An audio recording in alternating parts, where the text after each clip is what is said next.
Hola chicos, buenas noches. Disculpen que suba el video tan tarde, pero tuvimos algunos inconvenientes para poder grabarlo en su momento y en su tiempo. Será la única vez que pasará así.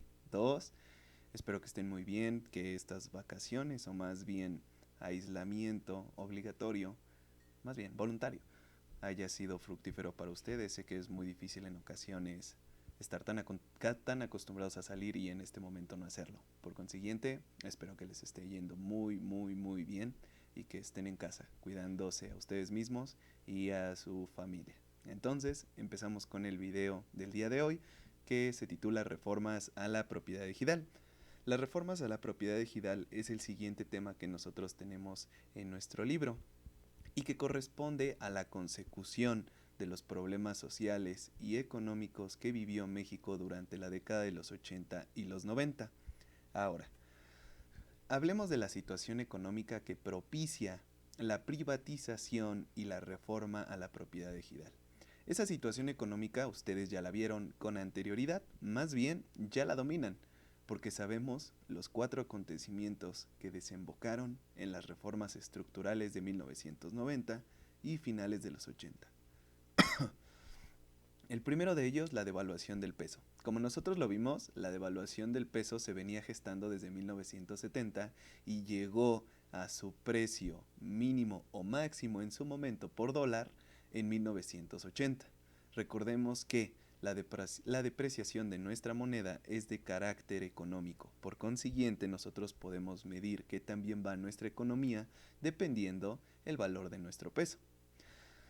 La devaluación del peso no es más que la representatividad de dos causas fundamentales. Uno, los malos hábitos que tuvo el gobierno en su momento de despilfarrar y, de y derrochar el dinero que llegaba a través de la exportación petrolera.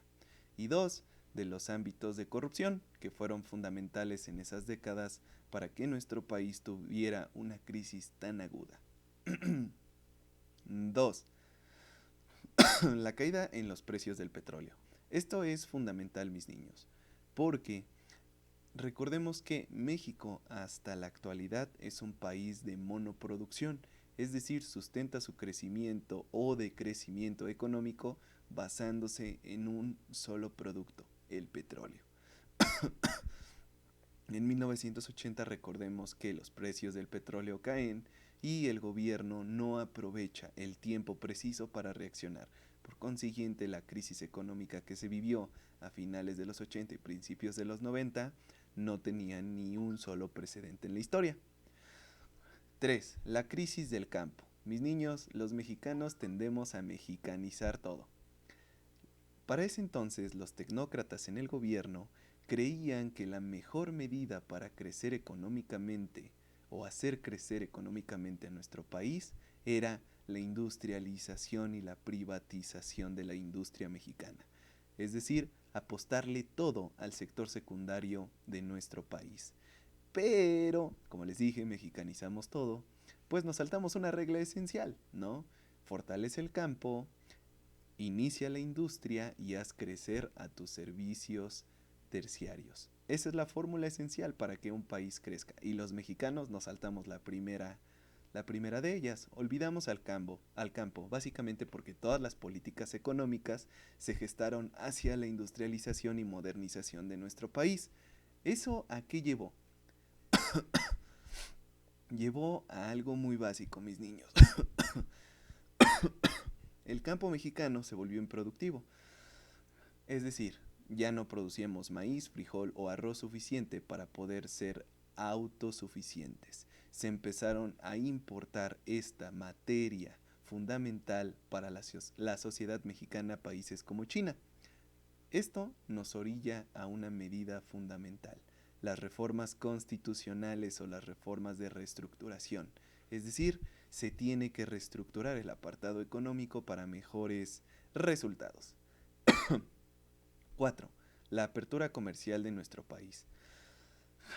Antes de 1970, nuestro país estaba enfocado básicamente en el hecho en México. Recordemos que la industria mexicana estaba teniendo un auge y por consiguiente teníamos esperanza en que se podía, pues hasta cierto momento, ser autosuficientes. Desafortunadamente el país no sigue las reglas procedentes de una buena y sana economía y desencadena en una crisis económica en 1980. Esto obliga a que se aperture al país comercial y empresarialmente. Recordemos que antes de 1980 la mayoría de las empresas eran mexicanas, después de 1980, inicios de 1990, con la privatización, pues básicamente nuestras empresas empezaron a ser vendidas a los empresarios más grandes del país que actualmente tenemos, Carlos Slim, Salinas Pliego. Por consiguiente, esta situación va a llevar al gobierno a realizar reformas estructurales. La reforma que vamos a analizar el día de hoy es la reforma ejidal. Empecemos con algo muy básico. ¿Qué es un ejido? Un ejido, mis niños, es una unidad de territorio. Esta unidad de territorio tiene una característica fundamental, es comunal. Es decir, le pertenece a una comunidad. No se puede vender, no se puede rentar, no se puede fraccionar o no se puede utilizar sin el consentimiento de toda la comunidad. ¿Por qué se crean los ejidos? Después de la Revolución Mexicana, el ejido era una forma de garantizar la propiedad de la tierra para aquellos que más la necesitan y más la trabajan, campesinos e indígenas. Así es, mis niños. Estos ejidos eran fundamentales para el sector más desprovisto de garantías sociales en nuestro país. El gobierno, con la crisis del campo, cree que es momento para aperturar la venta, renta y compra de los ejidos para hacerlos más productivos en el papel. En la práctica va a ser muy diferente, pero hablemos acerca de la reforma. Esta reforma se da en 1991 en la presidencia, pues obviamente, de el más grande tecnócrata de nuestro país, Salinas de Gortari. Este personaje implementa una política neoliberal en el país. Privatizar es la nueva gesta del gobierno. Punto número 2. Para que pudieran hacer la reforma al ejido y éste se pudiera vender, rentar o usar de diferente manera, tenían que reformar el artículo 27 constitucional. Ese ustedes ya se lo saben, lo vimos en clase. El artículo 27 constitucional habla de la tenencia y uso de la tierra. Por consiguiente, en 1991 se hacen los las preparaciones necesarias para que este artículo sea modificado y con ello el ejido pueda ser fraccionado, vendido o rentado. ¿Qué es lo que va a pasar? Pues el efecto es básicamente inmediato. Los ejidos empiezan a ser vendidos o comprados por grandes latifundistas o grandes empresarios, el caso de Acapulco, el caso de Cancún o el caso de Los Cabos, en donde las propiedades ejidales que colindaban con las bellas y hermosas playas de nuestro país fueron vendidas. Esto le beneficia a las personas que la venden, sí y no, porque depende mucho de la colaboración y mediación del gobierno para la venta de un ejido. Por consiguiente, los campesinos y los indígenas que habían peleado en la revolución para poder tener su tierra y que fueran libres de trabajarla y que esa libertad fuera una ganancia, en 1991 se termina.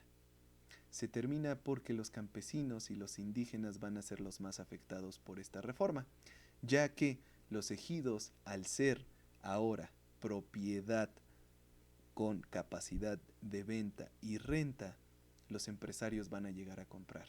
Y la compra no siempre va a ser justa como lo es en nuestro país, pero independientemente de ello, el ejido actualmente sigue sobreviviendo. Y recordemos que no se puede vender hasta que todas las partes estén de acuerdo. La reforma ejidal quería reactivar al campo mexicano, quería hacerlo productivo. ¿Y lo logra?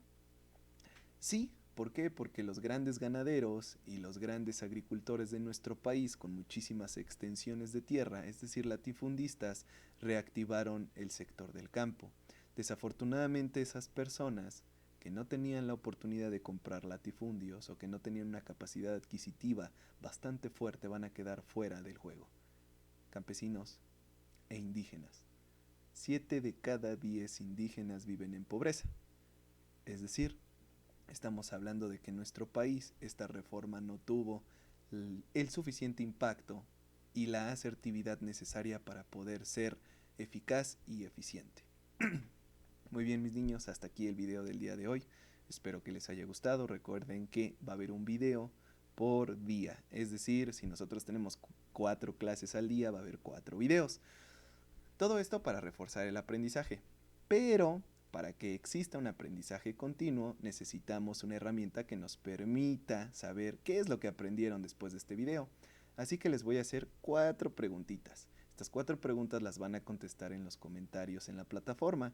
La primera pregunta es, ¿qué es un ejido y cuáles son sus características? La segunda pregunta, ¿qué presidente motiva la reforma ejidal? La tercera pregunta, ¿cuáles fueron las causas políticas y económicas de la reforma? Y la cuarta pregunta, ¿cuáles fueron sus efectos inmediatos y a largo plazo? Mis niños, cuídense mucho, cuídense a los más necesitados, que son los adultos mayores. Quédense en casa, porque eso nos va a ayudar a volver muy pronto a nuestras vidas habituales y cotidianas. Y no olviden que los quiero mucho y que los extraño mucho. Nos vemos, mis niños.